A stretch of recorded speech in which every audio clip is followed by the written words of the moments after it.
Howdy folks, I'm Hank Sheffer, and welcome to another true life story right here with Jack San Felice on Mysteries of the Superstition Mountains. This story is about a prospector, his sweetheart, and gold. The name of it is Senner's Gold, and a book was actually written by Helen. A lady named Helen was a friend. Her husband, Bob, was at one time Attorney General of the state of Arizona. I met Helen, and because she had written some books. She had wrote a book called The Curse of the Dutchman's Gold, and I was told to go meet her by her husband, and I made an appointment and met her, and so she started talking about what she had written, and one of the stories that she wrote about was Senner's Gold, about a prospector named Al Senner and his sweetheart Katie, and gold that was taken from the Mammoth Mine in 1893, between 1893 and 94.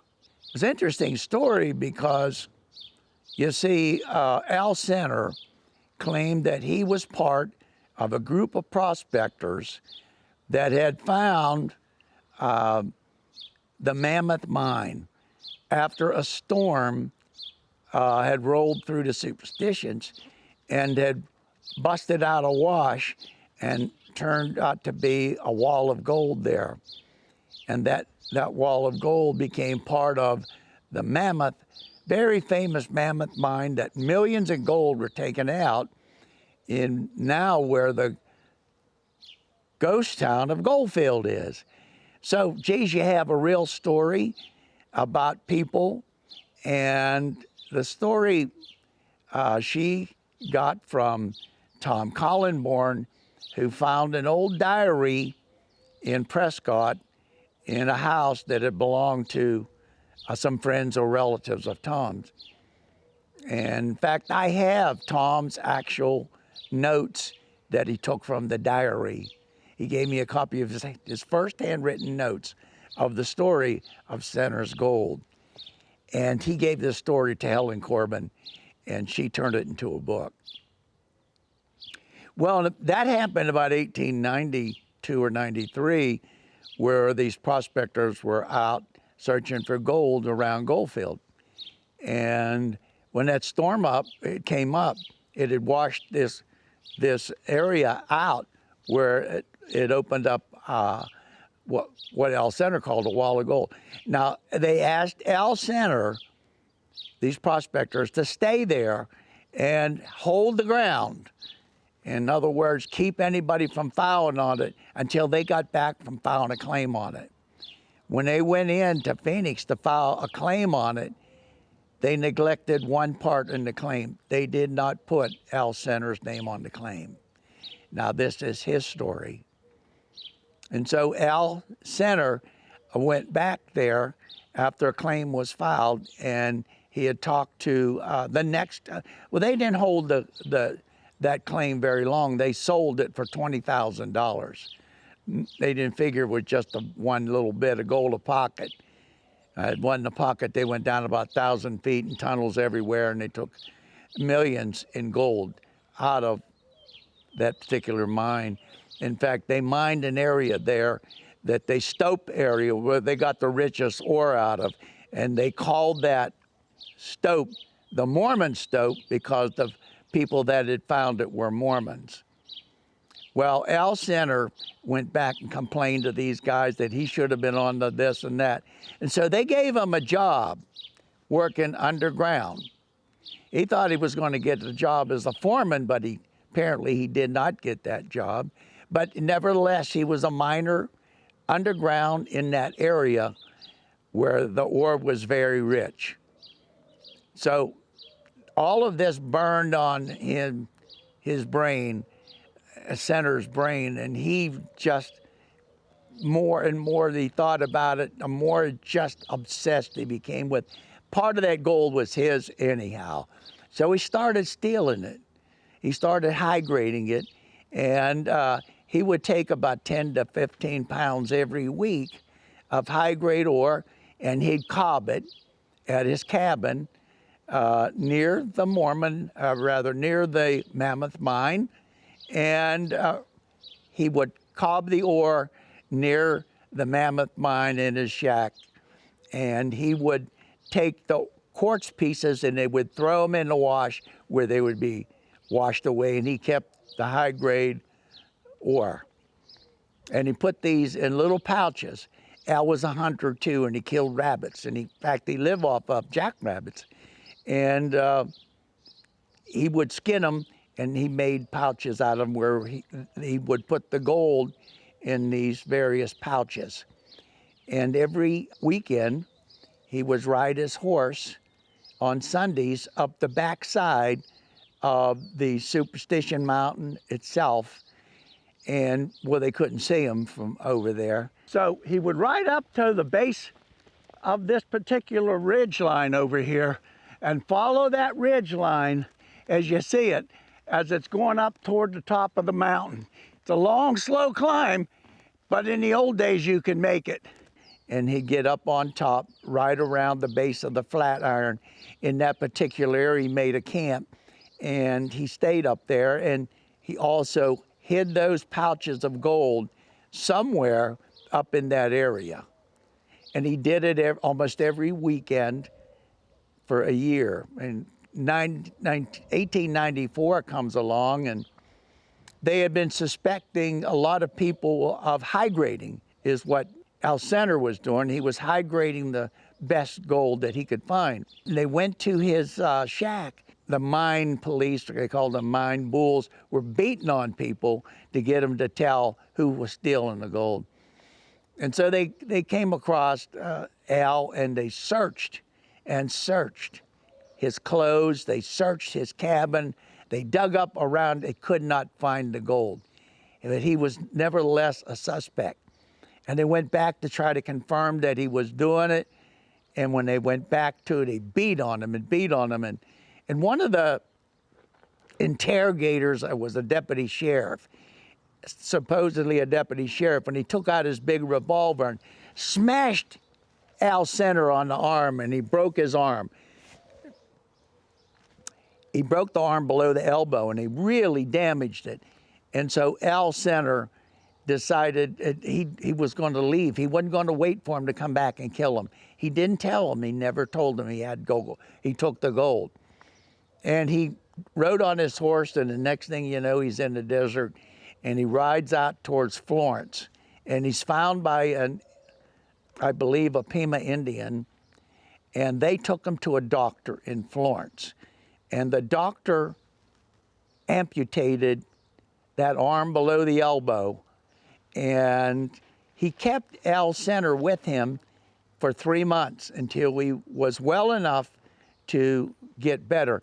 And while he's there at the doctor's house, Al Senner tells the story of how he was cheated out of the gold and how he was going to go back and look for the gold. And he told the story about his sweetheart he had who worked for a hotel in Tempe that was owned by Robert Kimball. Now, Bob Kimball had a gold mine at the foot of Superstition Mountain. It started out as gold and then turned into copper, and it wound up being a well, actually, for the Barkley cowboys and for their cattle in that area. And it was, in fact, it was later known by a different name, Palmer, because Dr. Palmer had tried to reopen that mine.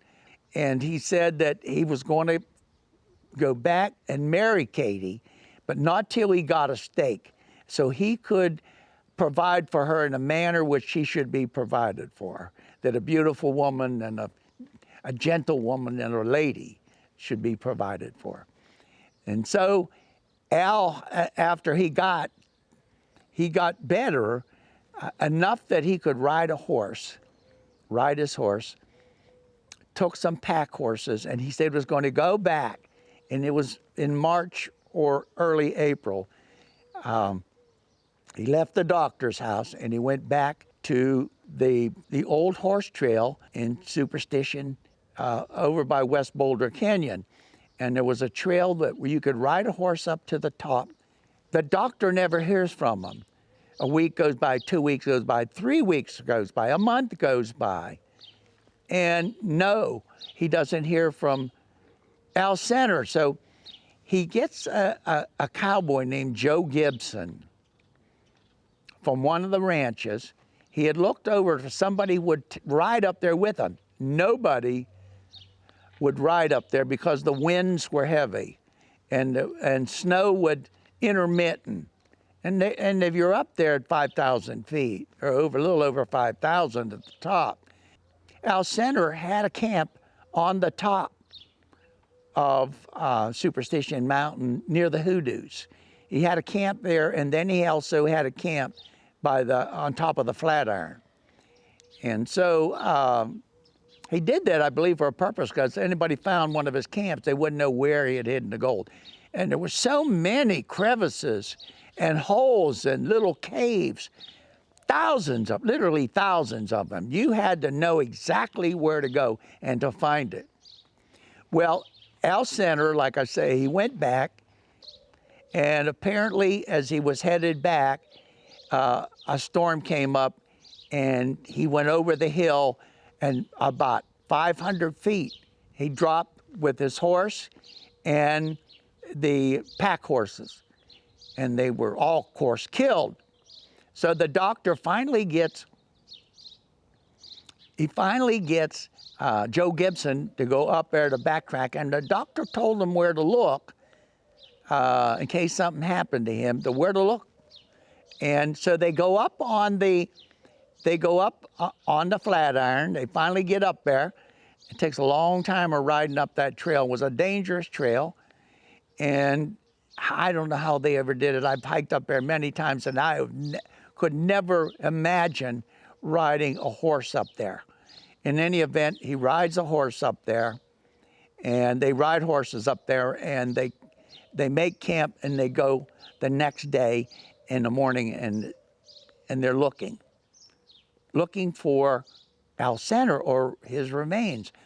And they climb up over around where Al said to look, and they look down, and down about 500 feet, they look like the remains of horses. They don't see Al Senner, and said, that's got to be. They've got to be gone over the hill. So the doctor says, I'm going to go down there. He tells Joe Gibson, I'm going down there. And Joe Gibson, I'll stay up here and tend to the animals. It took the doctor about 4 to 6 hours to climb down. It's so bad. And they get down there, and he looks, and Al Senner is beneath his horse. So he calls for Joe to come down. Joe comes down, and they pull Al out, and they dig a grave, and they bury him there. And nature takes care of the dead animals. The coyotes would pick them, the buzzards, the birds, the lizards, whatever. And sooner or later, they're all gone. They didn't find the gold, but they found this note. And on the note, there's a map. And it says $10,500 gold. This is for Katie. And it gives a description of how you go around and exactly where the gold is supposed to be. Well, the doctor and Joe Gibson, apparently they say they never found any of the gold. So they left and they go back. End of the story? No. Sometime during the 1950s or 60s, Tom Collenborn is at a place in Prescott where his family had stayed in a house. And in the attic, he finds an old diary. And the old diary is the story of Al Senner and Katie and Joe Gibson and Doctor, and how they searched for gold, and how Katie was supposed to be the benefit of this gold. Well, what happened after some time later, the doctor gets a call from California, and that he had been offered a job out there, a much more lucrative job than working in the small town of Florence. So he goes to California, and he works there 30 years. And he leaves there and he said he wants to come back to Arizona. But he wants to live in northern Arizona. So he moves back he moves up to Prescott. And while he's in Prescott, he's looking for a housekeeper. He still lives by himself. And so he finds this woman and makes her his housekeeper. Her name is Catherine. And at one time they're just sitting in the kitchen having coffee. This is how I read the notes, as I recall it. And that she starts telling him of the story of Al Senner, who was her sweetheart, had worked at the Mammoth Mine, and that he said he was cheated out of it, but he was going to earn enough money to come back and marry her, and then they would move. Well, she tells this story to the doctor. The doctor says, that was Al Senner, Al Senner. And so the doctor tells Catherine, who was called Katie by Al, tells her the whole story of what happened to Al, and that they went back into the mountains and found his body and they buried him there. And so Tom Collinsborn says this is a great story to write, and he writes notes and he copies notes out of the diary. He's very good friends with Bob Corbin, and he apparently didn't want to write the story, but he tells Helen Corbin the story, and she says, well, that'd make a great little book, and I'll write the story. And so she does write the story. And Tom Collinsborn, in interim, gets a friend and they go back. Eventually they go back in the 60s, and they want to confirm this story before the book's written. And they and another friend, they dig up the area where Al Senner's grave was supposed to be. It was never marked. And so they dug it up and they uncovered a skeleton. And sure enough, on the skeleton, right below one of the arms, the one arm is missing. So this was a one-armed man, and Al Senner had one arm, and he stated he was going back for his gold, and the story was the doctor said he found him there, but not the gold, but he found the note. And so he wrote what was in the note, and even in the diary there was a small map drawn of where to search. And so Tom Collinsborn searched that area, and the story, in the meantime, the book comes out. And so other people start to search for it. As a matter of fact, I'm here when the book comes out. And so the Dutchman story is so bewildering, and there's never really any real clues. Now, this is a story that's been verified by a competent person from a real story, and a grave's been found, and the skeleton was found, and it's an area that I can search.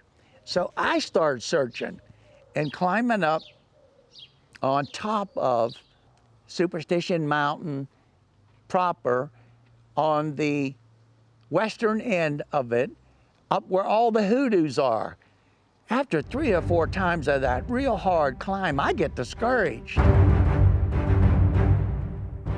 So basically, this is where Al Senner in 1893 could have taken his high-grade gold from the Mammoth Mine, gone back here on a Sunday, rode his horse right on up and up over his ridge lines, and hid that gold somewhere on top of the mountain or somewhere on the Flatiron. He had 2 ways, 2 camps, one on the top and one on the right on the backside of the top of the Flatiron. And that is about the basis of this story right here. Al Senner takes that gold, he's got a place to hide it, and there's 1,000 places you could look for it up there. I know, I've been up there several times. I thought, hey look, Go up there, have a look around, and then come back. Didn't work. It just was too hard, too many holes, too many little hidey holes up there. But that's a great place to hide something. You want to hide something up there. That top of Superstition Mountain over there.